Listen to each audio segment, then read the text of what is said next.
Scorpio, hi. Welcome to Mr. Queen PH. Titignan natin what's coming to you in the next 2 weeks from the time na mapanood nyo ang reading na to. This is a general reading. Just take what resonates. Watch your Sun, Moon, Rising, Venus for other messages.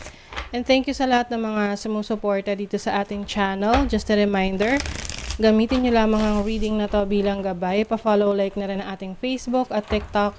Lahat po yan Mr. Queen PH. And like, share, subscribe, turn on post notifications para lagi kayong updated sa ating mga readings. And please check out my Shopee, available ang mga protection and prosperity items, bracelets, zodiac sign bracelets, and many more. Link on the description. Ayan. And if you're interested in private reading, naka 30% discount tayo hanggang March 20, 2024. So, mag-book lang kayo dyan. Ang link ay nasa description. So, Scorpio, let's see what's coming to you in the next 2 weeks. From the time na mapanood nyo ito, let's see. Ascendant. This is about yourself. So, yung sa physical appearance ninyo, sa maaring you are going to focus on yourself, sa sarili mo. Maaring may mga changes kang gagawin sa physical appearance mo or yung mismong pananaw mo sa buhay. Meron ka mga aayusin. You also have Vesta, which is hearth. Your passion, yung iyong puso, yung iyong pagmamahal. Ayan. So, some of you, I'm seeing this as focusing on self-love, self-care. Taking care of your needs. You also have Aquarius energy, which is about collaboration, working with other people. Maaring magiging parte ka ng isang grupo, ng isang community na meron kayong purpose or meron kayong mga layunin sa inyong community na makatulong sa iba, ganyan.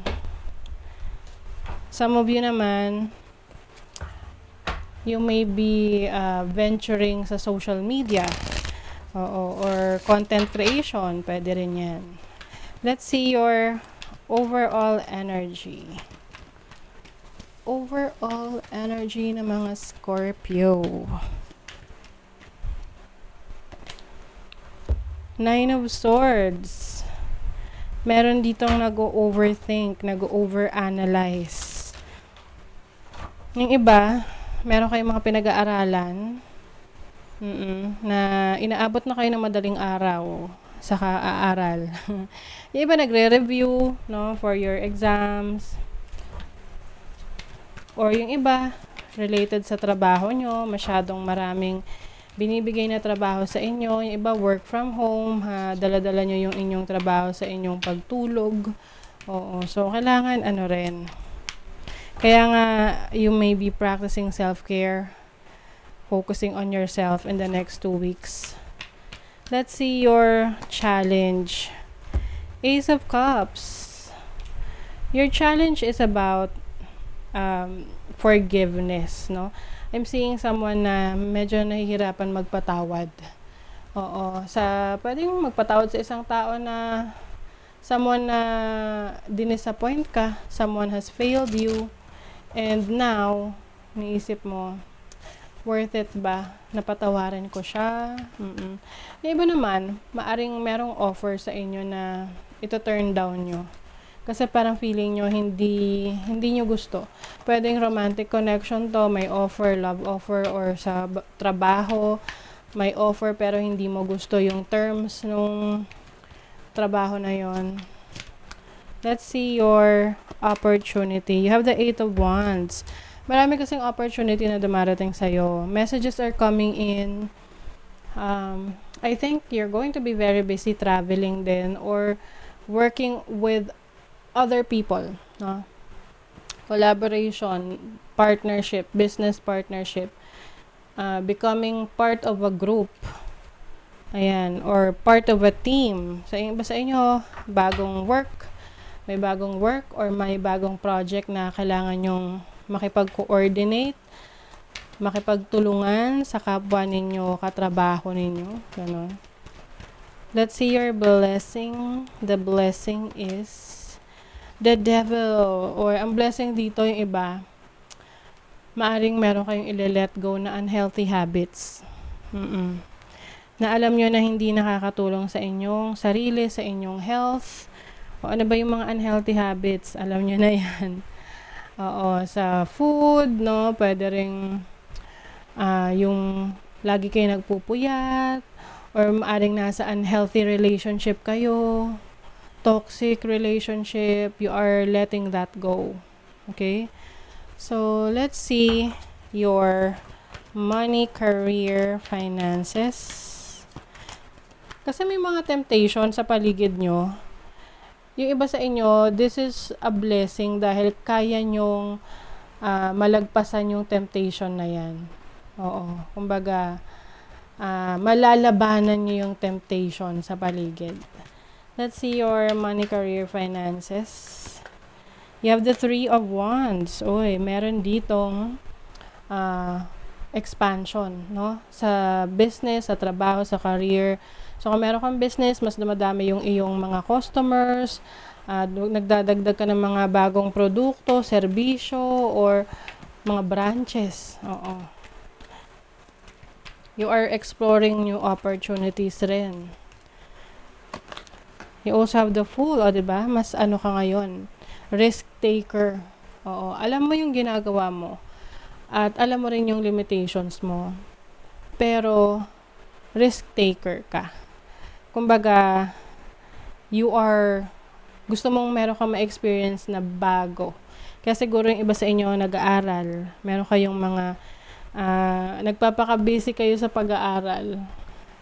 Wow, you have the 10 of Pentacles. So, this is going to be worth it para sa inyo. Lahat ng mga paghihirapan nyo, lahat ng mga aasikasuhin nyo sa business ninyo, sa trabaho, sa career, sa investments ninyo. Maaring yung iba, makakatanggap kayo ng tulong. Not actually naman na tipong tulong dahil parang financial aid. It's like, merong magbibigay ng puhunan sa'yo. Pwedeng makukuha mo to sa parents mo, or merong matatanggap ka na mana from your family. At yun yung gagamitin mo para mapalago, no? Yung iyong negosyo, yung iyong sarili, yung, 'di ba? Paano ba natin palaguin yung sarili natin? So, ayan yung magdadagdag ka ng knowledge, ng skills, no, ng abilities para lalo mong kumbaga mas maraming alam, 'di ba? Mas marami kang options na pwedeng subukan, 'di ba? Hindi lang sa isang bagay ka expert, sa iba pa ring bagay kasi open ka para mag-aral. And I think yung iba sa inyo, i-apply nyo yung pinag-aralan ninyo sa mga bagong experiences sa inyong career, sa inyong business. So, let's see your love life.